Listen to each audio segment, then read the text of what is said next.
What if Tannu Tuva keeps its independence in 1944? In our timeline, Tannu Tuva would declare its independence from the Soviets in 1944 and quickly get crushed by the Red Army. But what if Tannu Tuva didn't do that? What if they fought back against the Soviets and won? Well, first off, let's address the elephant in the room.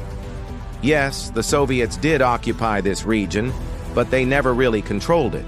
The capital of Tannu Tuva is Ka, but the Soviets never even managed to capture it. It was simply too well defended by the Tannu Tuvan people. And because of this, the Soviets were forced to make a puppet state out of Tannu Tuva and install a communist leader who would go along with the program. But the Soviets weren't done with Tannu Tuva. In 1944, they would attempt to take over the region once again. And if they had succeeded, it's likely that Tannu Tuva would be a part of Russia today. But what if the Tannu Tuvans fought back? Well, for starters, we'd have to assume that the leader of Tannu Tuva at the time, Sayan wouldn't defect to the Soviets like he did in our timeline.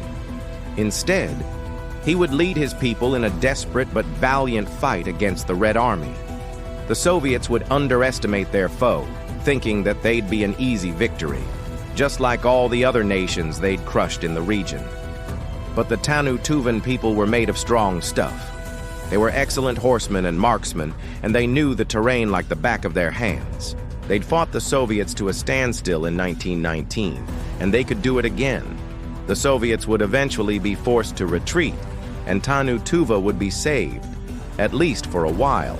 But this victory would come at a cost. The Soviets would likely respond by invading Tannu Tuva again. The Tannu Tuvan people would be exhausted by this point, though, and it's likely that they would be no match for the Red Army. The Soviets would take the capital and install a puppet government, just like they did in our timeline. However, this time, there would be no defectors in the government because everyone had betrayed them. The Soviets would be forced to leave. The Soviets, demoralized and exhausted from their failed attempts at taking Tannu Tuva, would simply give up and leave Tannu Tuva alone. This would ensure the survival of Tannu Tuva as an independent nation. However, this peace wouldn't last long.